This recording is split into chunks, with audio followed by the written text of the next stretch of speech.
Mesdames, Messieurs les journalistes, bonjour. Bonjour à ceux qui nous suivent sur Radio Maria, sur Ira FM. Nos salutations vont également aux téléspectateurs de la télévision centrafricaine et de Vision 4.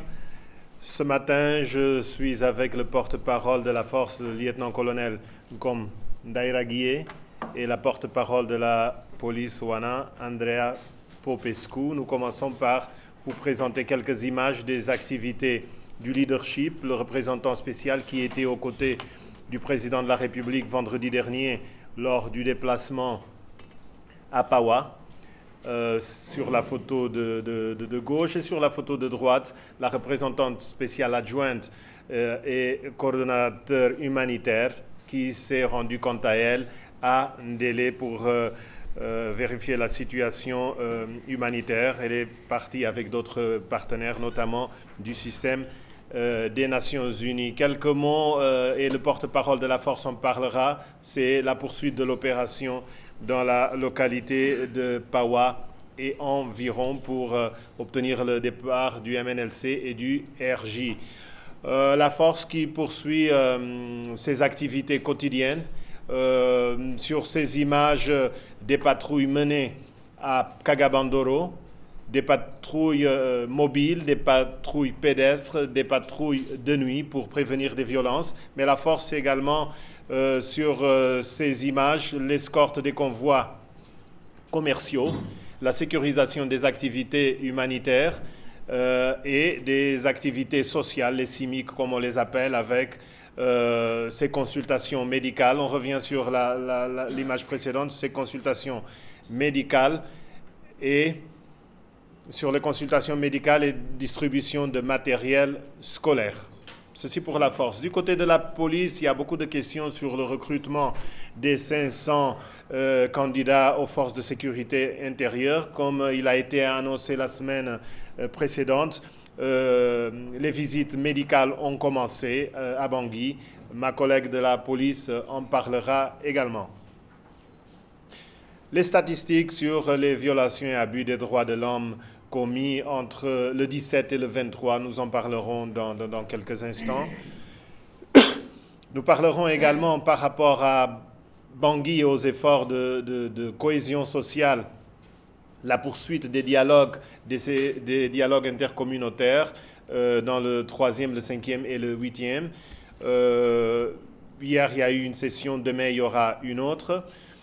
Il y a eu également au cours de la semaine, et nous terminerons en termes d'image par là, cette activité conjointe force de sécurité intérieure, police de la MINUSCA, une formation à l'intention des jeunes femmes, des femmes, mais également des hommes de la préfecture de Lombela Mpoko.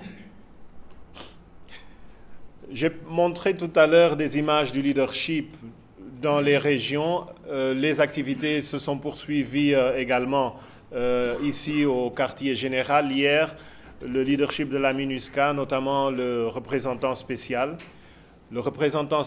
adjoint, ainsi que le commandant de la force, ont rencontré les députés de Louampende.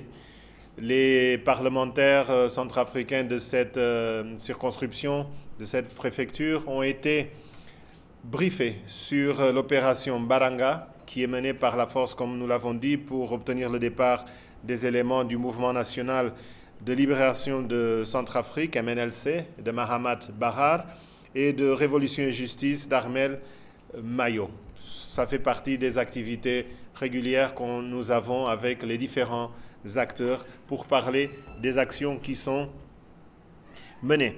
La semaine dernière, quelqu'un avait demandé quelle était la contribution de la MINUSCA à la session criminelle en cours dans la capitale du pays, à Bangui.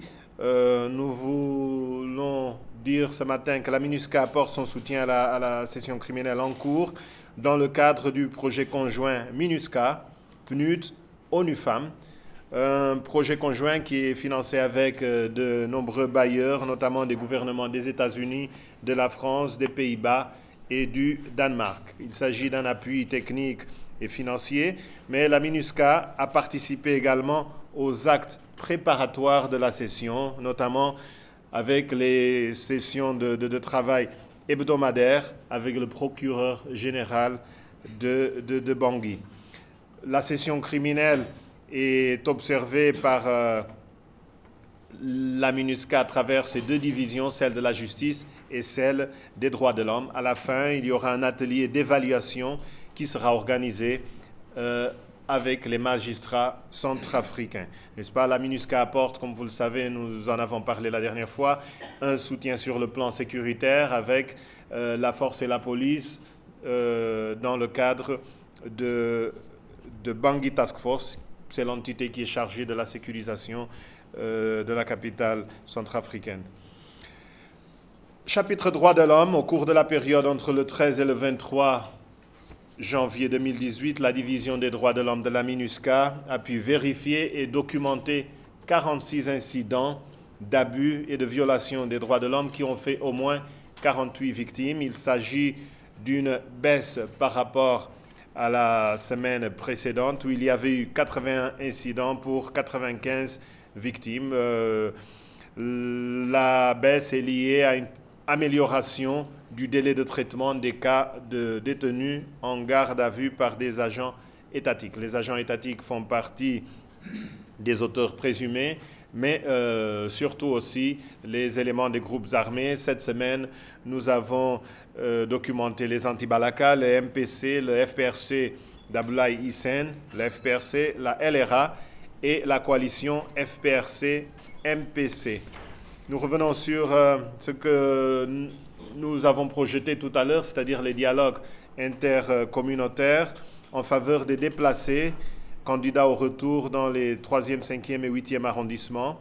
Hier, il y a eu une session avec 57 participants, notamment de miskines et de combattants. Demain, ces discussions vont se poursuivre. Le but est d'engager les autorités locales, les leaders communautaires et les communautés d'accueil à mettre en place des stratégies pour accueillir, mais aussi pour accepter le retour des personnes déplacées musulmanes et non musulmanes dans le 8e arrondissement. Lors de ces réunions, les participants ils identifient les problèmes, les difficultés et ils font des propositions, des recommandations qui sont réalisables. La MINUSCA soutient cette activité à travers les affaires civiles, mais aussi son bureau de Bangui. Toujours dans le cadre de la cohésion sociale, 3 organisations du 3e arrondissement lancent demain, jeudi, une campagne de sensibilisation sur la gestion des rumeurs, la manipulation et la corruption. Toujours dans le cadre de la formation, et ceci en lien avec la politique de la MINUSCA pour combattre les exploitations et abus sexuels. Cet après-midi, et vous êtes tous invités en tant que presse, une activité de sensibilisation aux élèves du lycée Barthélemy Boganda. Cette activité touche les élèves dans la tranche d'âge 14-19. Il s'agit de les sensibiliser sur la prévention, mais également sur la formation des points focaux qui pourraient intégrer le réseau communautaire de signalement. Enfin, la presse, certains d'entre vous ont pu certainement regarder les unes de la presse de ce matin, Le Démocrate, L'Hirondelle, L'Expansion et Le Pays, avec des titres qui ne correspondent pas à la vérité. Ce titre, par exemple, de l'Expansion, qui dit « La Centrafrique privée des armes russes, mais l'ONU importe des armes via les groupes armés ». Ce sont des accusations extrêmement graves. Et un autre titre qui appelle à armer les populations. Nous invitons les journaux à plus de responsabilité lorsqu'ils traitent certaines informations.